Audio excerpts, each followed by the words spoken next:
इस वीडियो में हम पढ़ रहे हैं क्लास 7 के सिविक्स के चैप्टर नंबर 3 को, जिसका नाम है how the state government works.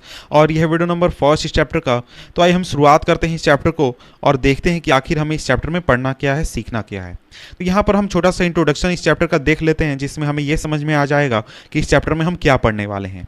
तो यहाँ पर कहा जा रहा है कि पिछले साल हमने गवर्नमेंट के बारे में ये जाना था कि जो गवर्नमेंट है हमारे देश में वो 3 लेवल पर काम करती है, लोकल, स्टेट और नेशनल लेवल पर।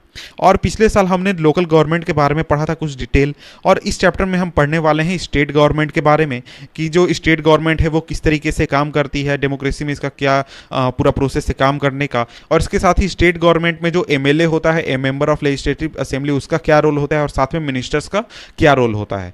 और इसके साथ ही जो लोग हैं वो सरकार के सामने अपने व्यूज़ को कैसे रखते हैं, अपने व्यूज़ को कैसे एक्सप्रेस करते हैं, और सरकार से एक्शन डिमांड कैसे करते हैं। तो इन सभी सवालों के जवाब हम देखने वाले हैं एक एग्जाम्पल के जरिए। हेल्थ का एग्जाम्पल हम पढ़ेंगे, उसके जरिए इन सवालों का जवाब हम देखने की कोशिश करेंगे।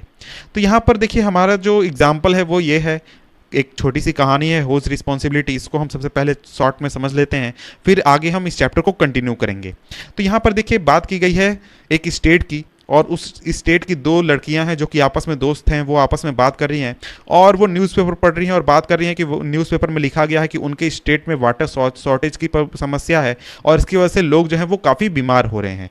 तो इस चीज़ के ऊपर वो न्यूज़पेपर में पढ़ रही हैं और डिस्कशन भी कर रही हैं। और वहाँ पर आगे वो पढ़ती हैं कि बहुत सारे विलेजेस में जो लोग हैं उनको अनक्लीन वाटर पीना पड़ रहा है ड्रिंकिंग वाटर के रूप में। और इसके साथ ही जो स्ट्रीम्स है वो सूख गए हैं, यानी जो पानी की धारा है जैसे कि नदियाँ हैं वो सूख गए हैं। और इसके साथ ही जितने भी टैंक्स हैं वो भी सूख गए हैं। और जहाँ पर सबसे ज़्यादा अफेक्टेड एरियाज़ हैं वहाँ पर जो विलेजर्स हैं उनको वाटर बहुत ही ज़्यादा दूरी से लेकर आना पड़ रहा है, ड्रिंकिंग वाटर बहुत ही ज़्यादा दूरी से लेकर आना पड़ रहा है।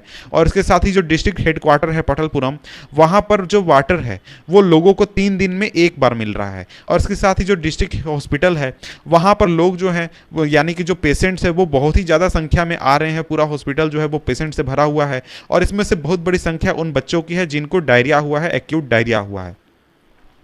और इसके बाद वो आपस में डिस्कशन करती हैं कि टीवी न्यूज़ में एक लड़की ने देखा कि 10 लोगों की मृत्यु हो गई है डायरिया की वजह से। वो पूछती है क्या ये पॉसिबल है, क्या कोई डायरिया से मर भी सकता है। तो दूसरी लड़की रिप्लाई करती है कि क्या पता, मैं तो मनाऊंगी कि मुझे ये बीमारी ना हो। तो वो जब वापस अपने घर जाने लगती हैं तो वहाँ पर रास्ते में वो डिस्कशन करती हैं कि एक लड़की की माँ ने कहा है कि तुमको किसी भी तरीके के आइस ड्रिंक नहीं लेना है मार्केट से, और उसको उसकी माँ ने समझाया और डांटा कि तुमको अपने हेल्थ के प्रति खुद रिस्पॉन्सिबल होना होगा। और जब वो आगे बढ़ती हैं तो आगे एक पुलिस ऑफिसर, जो महिला पुलिस ऑफिसर है, उनको रोक देती है, उनको आगे नहीं बढ़ने देती है। और वो बताती है इन लड़कियों को कि तुम आगे नहीं जा सकती क्योंकि रोड अभी ब्लॉक्ड है, क्योंकि जो लोग हैं वो एमएलए के रेसिडेंस यानी एमएलए के घर का घेराव कर रहे हैं। तो वो लड़कियां पूछती हैं कि क्या सच में, तो आखिर ऐसा क्या कर दिया उस एमएलए ने कि लोग जो है वो घर का घेराव कर रहे हैं। तो पुलिस ऑफिसर जो है, पुलिस महिला जो है, वो रिप्लाई करती है हंसते हुए कि देखो उसने कुछ किया नहीं है, उसने कुछ नहीं किया है, इसलिए लोग उसके घर का घेराव कर रहे हैं।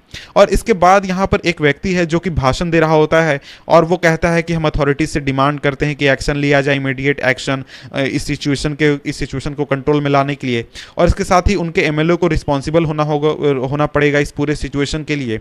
और इस पूरे डिस्कशन को देखकर जो दोनों दोस्त हैं वो आपस में बात करती हैं कि उसका काफ़ी लाउड वॉइस है इस व्यक्ति का, वो कुछ लीडर वगैरह होगा। तो दूसरी जो लड़की है वो रिप्लाई करती है मैंने उसे टीवी पर देखा है, वो अपोजिशन का मेंबर है।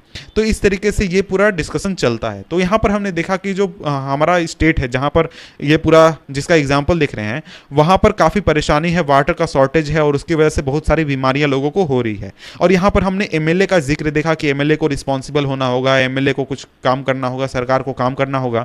ऐसी बात जो विपक्ष के लोग हैं या फिर जनता है वो सामने रख रहे हैं। अब यहाँ पर इसी से जुड़ा हुआ हमारा नेक्स्ट टॉपिक आ जाता है, हु इज एन एमएलए, यानी आखिर ये एमएलए होता क्या है, ये कौन होता है। ऊपर के हमने सेक्शन में यानी कि ऊपर के एग्जाम्पल हमने देखा कि पटलपुरम में कुछ इवेंट हो रहे थे, और हमने वहाँ पर एमएलए का नाम सुना कि एमएलए को रिस्पॉन्सिबल होना होगा, एमएलए ने कुछ नहीं किया, सरकार ने कुछ नहीं किया। तो आपने कई बार कलेक्टर का नाम, मेडिकल ऑफिसर या फिर और भी दूसरे नाम सरकारी ऑफिसर के नाम सुने होंगे, लेकिन हो सकता है कि आपने एमएलए का नाम नहीं सुना हो सकता है आपने सुना भी हो। और इसके साथ ही लेजिस्लेटिव असेंबली क्या होती है ये भी आपने हो सकता है नहीं सुना हो। और क्या आप जानते हैं कि आपके एरिया का एमएलए कौन है, आपके एरिया का विधायक भी हम उसे कहते हैं। विधायक कौन है और क्या आप ये आइडेंटिफाई कर सकते हैं कि वो किस पार्टी से बिलोंग करता है? तो देखिए, लेजिस्लेटिव असेंबली हो गया विधानसभा और एमएलए हो गया विधायक। हिंदी में आसानी से आप इसे समझ लेंगे। तो देखिए यहाँ पर आगे बताया गया है कि जो मेंबर्स हैं लेजिस्लेटिव असेंबली के, उनको जनता द्वारा इलेक्ट किया जाता है, और जब वो मेंबर्स ऑफ लेजिस्लेटिव असेंबली बन जाते हैं तो वो आगे चलकर सरकार बनाते हैं। और इस तरीके से हम ये कह सकते हैं कि जो एमएलएज हैं वो जनता को रिप्रेजेंट करते हैं, क्योंकि उन्हें जनता द्वारा चुना गया है अपने लीडर के रूप में। और नीचे दिए गए एग्जाम्पल से हम इस चीज़ को अच्छी तरीके से समझने पाएंगे।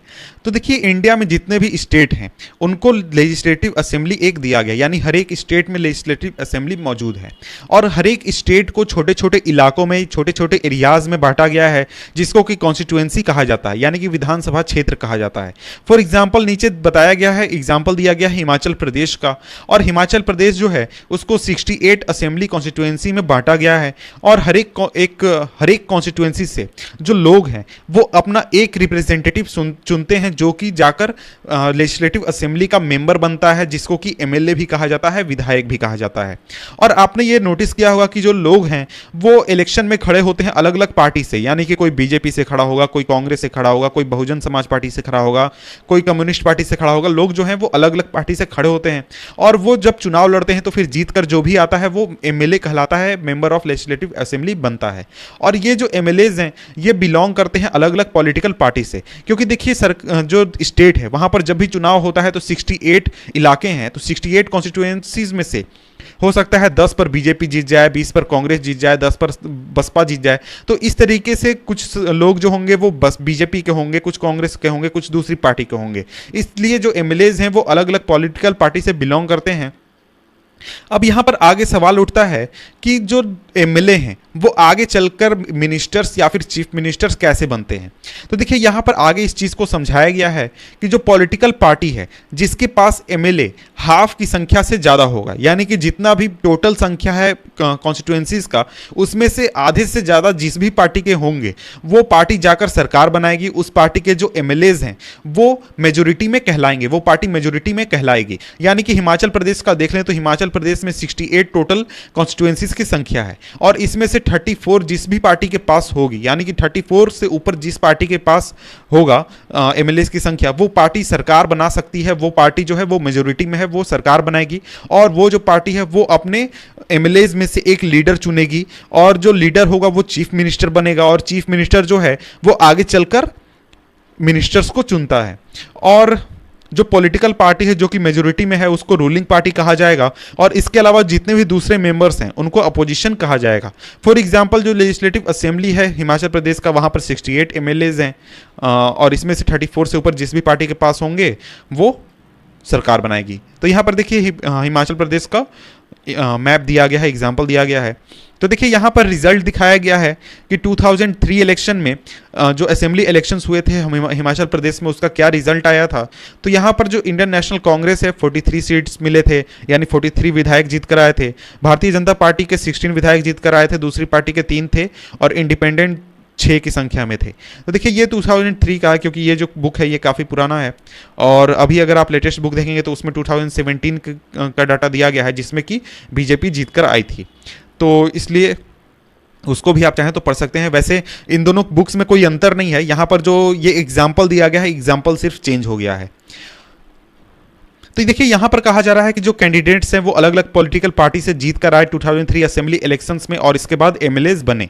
और देखिए जो टोटल संख्या थी एमएलएज की वो थी 68, और जो जिस पॉलिटिकल पार्टी के पास 34 एमएलए से ज़्यादा होगी उसके पास मेजोरिटी होगी। और इस कंडीशन को फुलफिल करता था जो इंडियन नेशनल कांग्रेस था वो, यानी इंडियन नेशनल कांग्रेस के पास 43 एमएलएज थे, यानी 34 से ज़्यादा, और इसलिए वो पार्टी जो थी वो मेजोरिटी में आ गई और वो रूलिंग पार्टी बन गई। और इसके अलावा जितने भी एमएलएज थे जो कि दूसरी पार्टी से बिलोंग करते थे वो अपोजिशन में आ गए, और वो अपोजिशन का हिस्सा हो गए। और इस तरीके से जो भारतीय जनता पार्टी थी उसको मेजर अपोजिशन पार्टी का दर्जा दिया गया था, क्योंकि उसको इंडियन नेशनल कांग्रेस के बाद सबसे ज्यादा संख्या में एमएलएज उसके ही थे, यानी बीजेपी के ही थे।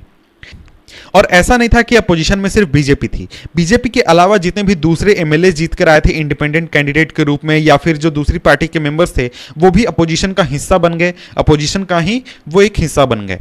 और इलेक्शन के बाद जितने भी एमएलएस थे इंडियन नेशनल कांग्रेस के यानी रूलिंग पार्टी के, वो अपना एक लीडर चुनते हैं जो कि आगे चलकर चीफ मिनिस्टर बनता है। और इस कंडीशन में यानी ऊपर जो इंडियन नेशनल कांग्रेस के पास मेजोरिटी थी, उसमें से जो कांग्रेस पार्टी थी, कांग्रेस पार्टी के जो एमएलएस थे, उन्होंने श्री वीरभद्र सिंह को लीडर के रूप में चुना और वो आगे चलकर चीफ मिनिस्टर बने।